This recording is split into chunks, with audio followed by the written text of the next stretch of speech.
औज़ुबिल्लाहि मिनश्शैतानिर्रजीम बिस्मिल्लाहिर्रहमानिर्रहीम रब्बि इश्रह ली सदरी व यस्सिर ली अमरी वहलुल उक़दतम मिन लिसानी यफ़क़हू क़ौली। अस्सलामु अलैकुम, welcome to my channel DNS। आज के इस वीडियो में हम पढ़ेंगे जी रेस्पिरेटरी डिसऑर्डर्स के बारे में। ठीक है, अब रेस्पिरेटरी डिसऑर्डर्स का जो लफ्ज़ी मतलब अगर हम देखें, रेस्पिरेटरी किससे रिलेटेड है? आपके रेस्पिरेटरी सिस्टम से, उसी के बारे में ये सारा चैप्टर है ना, रेस्पिरेटरी सिस्टम। ठीक है, और डिसऑर्डर्स मतलब जो एबनॉर्मल फंक्शनैलिटी होती है।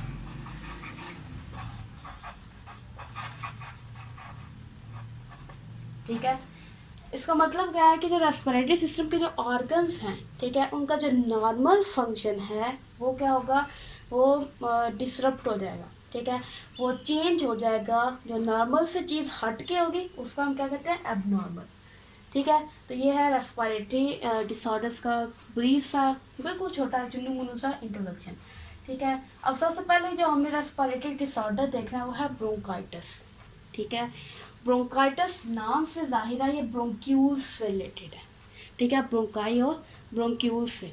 तो पहले देखें लेते हैं इसकी समरी। ठीक है, इसका कंसेप्ट ले लेते हैं। तो ब्रोंकाइटिस में सबसे पहले क्या होगा कि जो म्यूकस सिक्रीशन है, ठीक है,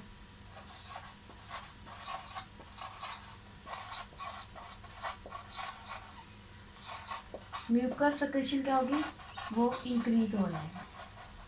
ठीक है, अब म्यूकस सिक्रीशन के इंक्रीज होने से क्या होगा कि जो वॉल्स हैं, ठीक है, उनके अंदर स्वेलिंग होगी। ठीक है, और swelling of walls of bronchi, ठीक है, या फिर ये कहना है कि ब्रोंक्यूल्स, जब इनकी वॉल्स की स्वेलिंग होगी तो उसकी वजह से क्या होगा कि जो ट्यूब्स हैं वो नैरो हो जाएंगी। ठीक है, पतली हो जाएंगी। तो ओवरऑल हम क्या कहेंगे कि इन्फ्लेमेशन हो गई है, इन्फ्लेमेशन इन ब्रोंकाई और ब्रोंक्यूल्स। ठीक है,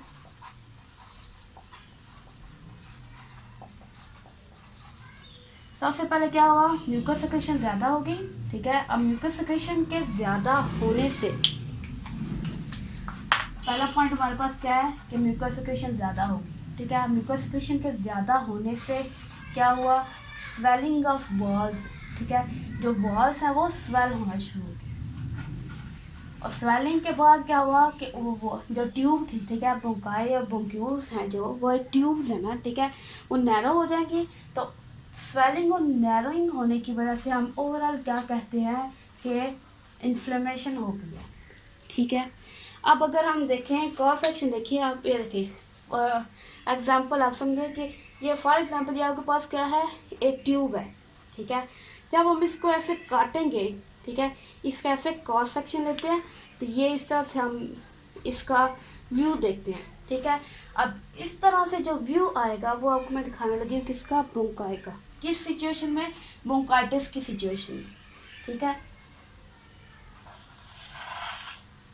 ये इस तरह से जो राउंड होगा, ठीक है, वो क्या है, ये वाला एक पोर्शन। अब ये अगर ये देखें, ये नॉर्मल क्या है उसका, ये ठीक है, ये वाला जो उसका डायमीटर है, ठीक है, वो देखिए वो कितना ज़्यादा है, ये नॉर्मल है, नॉर्मल ब्रोंकाई है। जब क्या होगा, ब्रोंकाइटिस की सिचुएशन होगी तो ये क्या होगा, इस तरह से देखिए।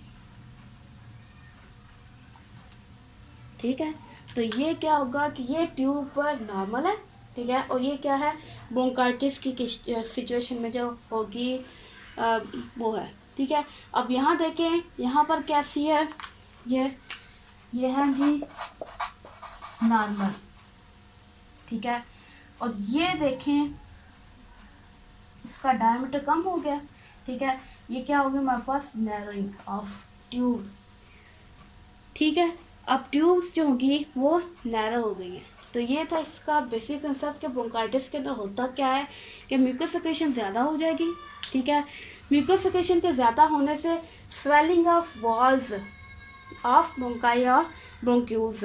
अगर ये ब्रोंकाइटिस का जो ये होगा आपका ये जो डिसऑर्डर है, ठीक है, ये ब्रोंकाई के अंदर है तो किसकी वॉल्स स्वेल होंगी? ब्रोंकाई की, ठीक है। अगर ब्रोंक्यूल्स के अंदर है तो ब्रोंक्यूल्स की वॉल्स क्या होंगी? वो स्वेल हो जाएंगी, ठीक है। इसी तरह से अगर ब्रोंकाई में है तो वही जिसकी स्वेलिंग होगी उसी की ही अल्टीमेटली क्या होगा? उसकी ट्यूब का जो डायमीटर है वो कम हो जाएगा, वो ट्यूब तंग हो जाएगी, ठीक है।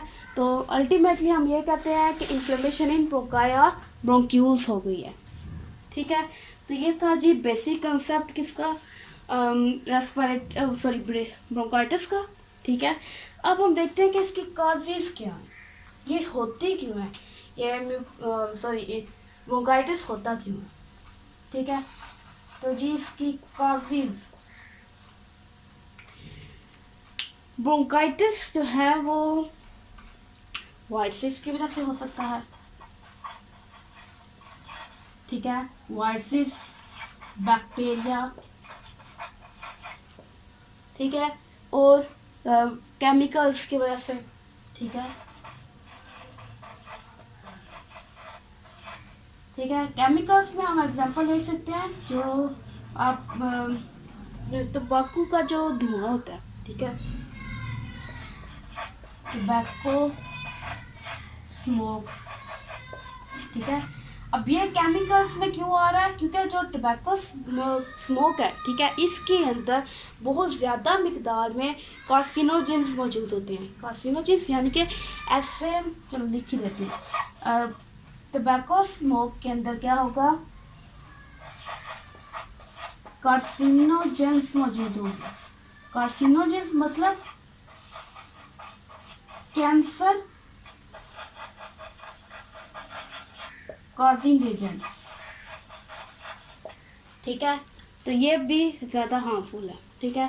काजेज हमारे पास 3 काजेज हैं, ठीक है। सबसे पहले वायरस, बैक्टीरिया, फिर उसके बाद केमिकल्स, ठीक है, ये इसकी काजेज हैं, ठीक।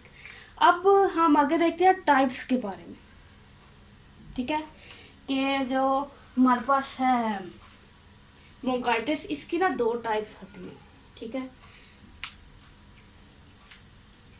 तो यहाँ पे हम लिखते हैं टाइप्स, ठीक है। अब जो टाइप्स हैं वो 2 तरह की हैं, यानी कि ब्रोंकाइटिस 2 तरह की है। टाइप्स ऑफ ब्रोंकाइटिस, ठीक है। एक है जी एक्यूट ब्रोंकाइटिस,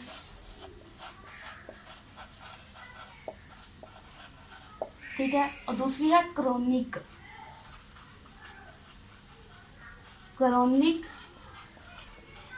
ब्रोंकाइटिस,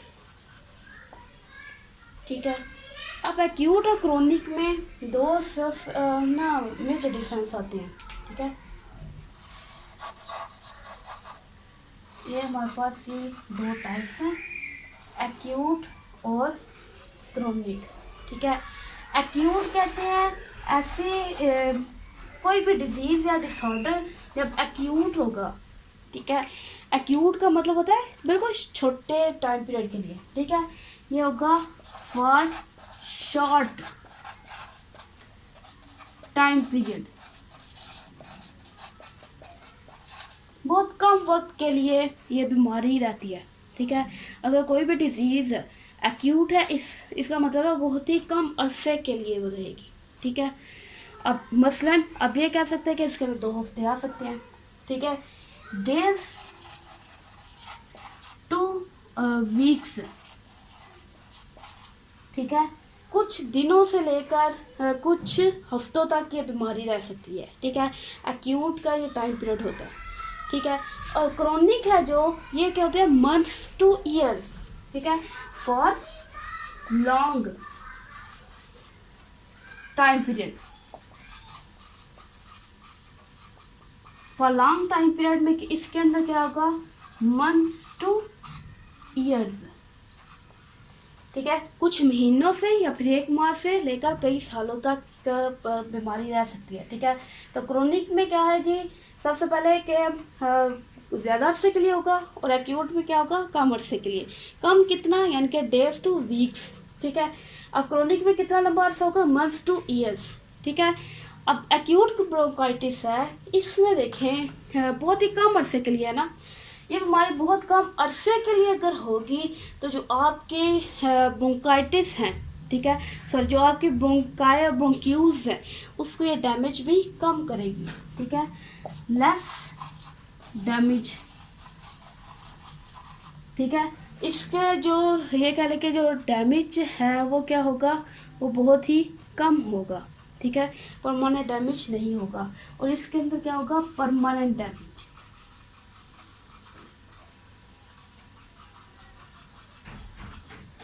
ठीक है।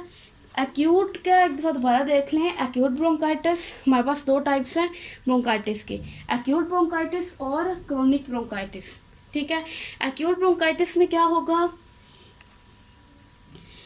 कि जो ब्रोंकाइटिस है वो बिल्कुल कम वक्त के लिए होगा, और वो आपके जो रेस्पिरेटरी सिस्टम है, ठीक है, उसको बहुत ही कम नुकसान पहुंचाएगा। लेकिन जो क्रोनिक ब्रोंकाइटिस है उसके अंदर क्या होगा कि वो बहुत ज़्यादा अरसे के लिए रहेगा, ज़्यादा अरसे के लिए रहेगा तो क्या होगा, परमानेंट डैमेज होगा, ठीक है। अच्छा जी, अब लास्ट पे एक पॉइंट रहेगा सिम्टम्स का, ठीक है। अब सिम्टम्स क्या होंगी वो देखते हैं।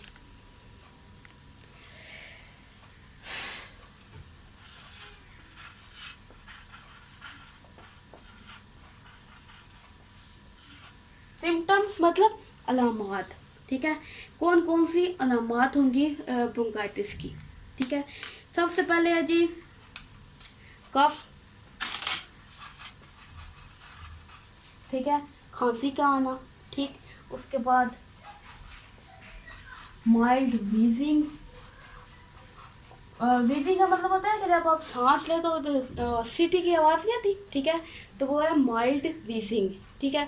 उसके बाद चिल्स, यानी कि आपको ठंड लगेगी, और शॉर्टनेस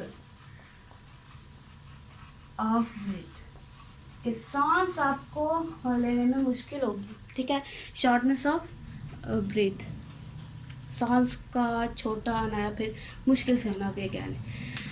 तो जी आज इस वीडियो में हम एक बार रिपीट कर लेते हैं कि हमने इस वीडियो में क्या पढ़ा है, ठीक है। सबसे पहले जी हमने देखा रेस्पिरेटरी डिसऑर्डर्स किसे कहते हैं। रेस्पिरेटरी डिसऑर्डर्स यानी कि रेस्पिरेटरी सिस्टम में किसी भी ऑर्गन का जो फंक्शन है वो नॉर्मल से हट जाए, एबनॉर्मल हो जाए, तो वो क्या है, रेस्पिरेटरी डिसऑर्डर, ठीक। उसके बाद हमने देखा कि ब्रोंकाइटिस, ब्रोंकाइटिस क्या है, रेस्पिरेटरी डिसऑर्डर है, ठीक। इसके अंदर हमने देखा कि म्यूकस सिक्रेशन ज़्यादा हो जाती है, ठीक है, और म्यूकस सिक्रेशन के ज़्यादा होने से जो स्वेलिंग है, ठीक है, swelling of walls of bronchi या ब्रोंक्यूल्स है, इनकी स्वेलिंग ज़्यादा होगी, ठीक है। स्वेलिंग के ज़्यादा होने से जो ट्यूब्स हैं वो नैरो हो जाएंगी, ठीक।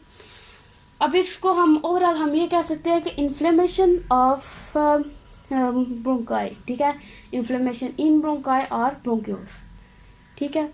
उसके बाद जी हमने देखा कॉजेज़ के बारे में, ठीक है, कैसे कौन सी वजूहत हैं जिसकी वजह से ब्रोंकाइटिस होता है। तो कॉजेज़ में है जी वायरसेस, बैक्टीरिया, केमिकल्स, ठीक है, या ये हमारे रेस्पिरेटरी सिस्टम में जाएंगे तो ये ब्रोंकाइटिस कॉज कर सकते हैं, ठीक है, ब्रोंकाइटिस की वजह बन सकते हैं, ठीक है जी।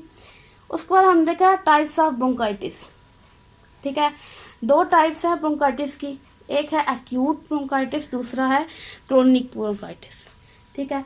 एक्यूट ब्रोंकाइटिस के अंदर क्या होगा कि वो बिल्कुल शॉर्ट टाइम पीरियड के लिए होगी, मसलन डेज टू वीक्स तक, ठीक है, उसका ड्यूरेशन पीरियड होगा। और क्रोनिक ब्रोंकाइटिस में क्या होता है जी कि जो टाइम पीरियड है वो ज़्यादा होगा, ठीक, फॉर लॉन्ग टाइम पीरियड, मतलब कि कई महीनों से कई सालों तक को रह सकती है। जो ज़्यादा देर तक रहेगी वो ज़्यादा डैमेज करेगी, ठीक है, परमानेंट डैमेज होगा। और एक्यूट में क्या होगा जी, लेस डैमेज होगा, ठीक।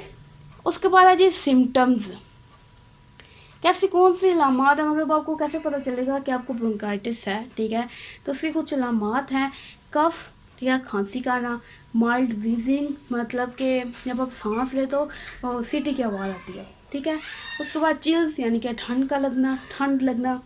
उसके बाद शॉर्टनेस ऑफ ब्रेथ यानी कि सांस का मुश्किल से आना, ठीक है। तो ये था जी हमारे पास आज का टॉपिक, ठीक है, ब्रोंकाइटिस। आई होप आपको समझ आई होगी। इंशाल्लाह नेक्स्ट वीडियो में मिलेंगे। अल्लाह हाफिज़।